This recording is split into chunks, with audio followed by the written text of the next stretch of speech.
शांताकारं भुजंगशयनं पद्मनाभं सुरेशं विश्वाधारं गगनसदृशं मेघवर्णं शुभांगं लक्ष्मीकान्तं कमलनयनं योगिभिध्यानगम्यं वंदे विष्णुभवभयहरं सर्वलोकैकनाथं।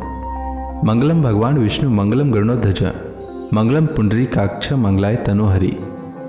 ओम नमो भगवते वासुदेवाय। आज का दिन आप सभी के लिए मंगलमय हो।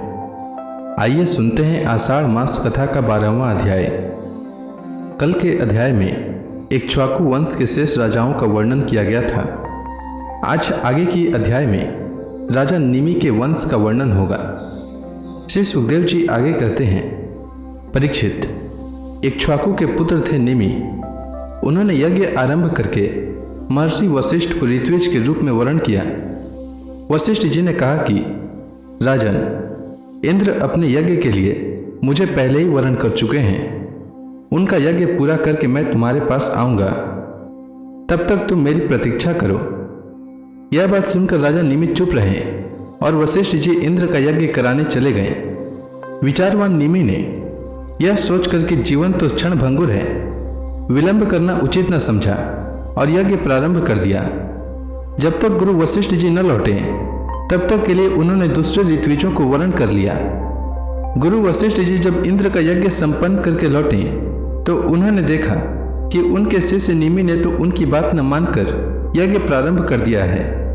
उस समय उन्होंने शाप दिया कि निमि को अपनी विचारशीलता और पांडित्य का बड़ा घमंड है, इसलिए इसका शरीरपात हो जाए।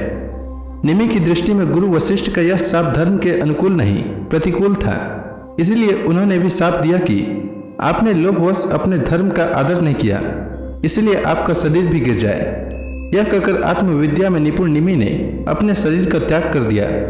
परीक्षित, इधर हमारे वृद्ध पितामह वशिष्ठ जी ने भी अपना शरीर त्याग कर मित्रा वरुण के द्वारा उर्वशी के गर्भ से जन्म ग्रहण किया। राजा निमि के यज्ञ में आए हुए श्रेष्ठ मुनियों ने राजा के शरीर को सुगंधित वस्तुओं में रख दिया। जब सत्र याग की समाप्ति हुई और देवता लोग आए तब उन लोगों ने उनसे प्रार्थना की, महानुभाव, आप लोग समर्थ हैं, यदि आप प्रसन्न हैं तो राजा निमि का यह शरीर पुनः जीवित हो उठे। देवताओं ने कहा, ऐसा ही हो। उस समय निमि ने कहा, मुझे देह का बंधन नहीं चाहिए। विचारशील मुनिजन अपनी बुद्धि को पूर्ण रूप से श्री भगवान में ही लगा देते हैं और उन्हीं के चरण कमलों का भजन करते हैं। एक न एक दिन यह शरीर अवश्य ही छूटेगा। इस भय से भीत होने के कारण वे इस शरीर का कभी संयोग ही नहीं चाहते। वे तो मुक्त ही होना चाहते हैं। अतः मैं अब दुख, शोक और भय के मूल कारण इस शरीर को धारण करना नहीं चाहता। जैसे जल में मछली के लिए सर्वत्र ही मृत्यु के अवसर हैं, वैसे ही इस शरीर के लिए भी सब कहीं मृत्यु ही मृत्यु है। देवताओं ने कहा, मुनियों, राजा निमि बिना शरीर के ही प्राणियों के नेत्रों में अपनी इच्छा के अनुसार निवास करें। वे वहां रहकर सूक्ष्म शरीर से भगवान का चिंतन करते रहें। पलक उठने और गिरने से उनके अस्तित्व का पता चलता रहेगा। इसके बाद महर्षियों ने यह सोचकर कि राजा के न रहने पर लोगों में अराजकता फैल जाएगी, निमि के शरीर का मंथन किया। उस मंथन से एक कुमार उत्पन्न हुआ। जन्म लेने के कारण उसका नाम हुआ जनक। विदेह से उत्पन्न होने के कारण वैदेह और मंथन से उत्पन्न होने के कारण उसी बालक का नाम मिथिल हुआ। उसी ने मिथिलापुरी बसाई। परीक्षित, जनक का उदावसु, उसका नंदीवर्धन, नंदीवर्धन का सुकेतु, उसका देवरात, देवरात का बृहद्रथ, बृहद्रथ का महावीर्य, महावीर्य का सुधृति, सुधृति का धृष्टकेतु, धृष्टकेतु का हर्यस्व और उसका मरु नामक पुत्र हुआ। मरु से प्रतिपक, प्रतिपक से कृतिरथ, कृतिरथ से देवमेढ़, देवमेढ़ से विश्रुत और विश्रुत से महाधृति का जन्म हुआ। महाधृति का कृतिराज, कृतिराज का महारोमा, महारोमा का स्वर्ण रोमा और स्वर्ण रोमा का पुत्र हुआ हरस्व रोमा। इसी हरस्व रोमा के पुत्र महाराज सिरध्वज थे। वे जब यज्ञ के लिए धरती जोत रहे थे तब उनके हल के अग्रभाग से सीता जी की उत्पत्ति हुई। इसी से उनका नाम सिरध्वज पड़ा। सिरध्वज के कुशध्वज, कुशध्वज के धर्मध्वज और धर्मध्वज के 2 पुत्र हुए, कृतध्वज और मितध्वज। कृतध्वज के केसीध्वज और मितध्वज के खांडिक्य हुए। परीक्षित, केसी ध्वज आत्मविद्या में बड़ा प्रवीण थे। खांडिक के था कर्मकांड कमर्मज्ञ, वह केसी ध्वज से भयभीत होकर भाग गया।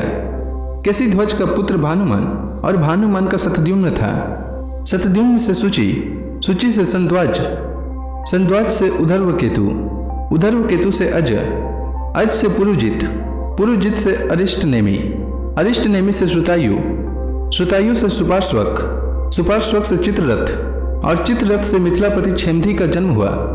क्षेमधी से समरथ, समरथ से सत्यरथ, सत्यरथ से उपगुरु और उपगुरु से उपगुप्त नामक पुत्र हुआ। यह अग्नि का अंश था। उपगुप्त का वस्वनंत, वस्वनंत का युयुत, युयुत का सुभाषण, सुभाषण का श्रुत, श्रुत का जय, जय का विजय और विजय का ऋत नामक पुत्र हुआ।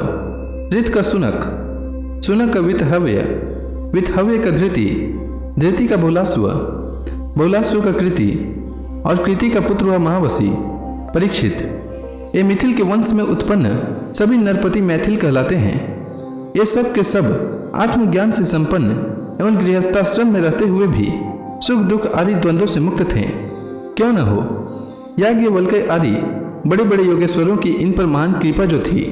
तो इसी के साथ राजा निमि के वंश का वर्णन नामक यह अध्याय समाप्त हुआ। इसके आगे की कथा मैं कल के अध्याय में सुनाऊंगा। तब तक के लिए भगवान हरि का नाम लेते रहें। तो प्रेम से बोलिए भगवान विष्णु की जय, श्री कृष्ण भगवान की जय, समस्त देवी देवताओं की जय।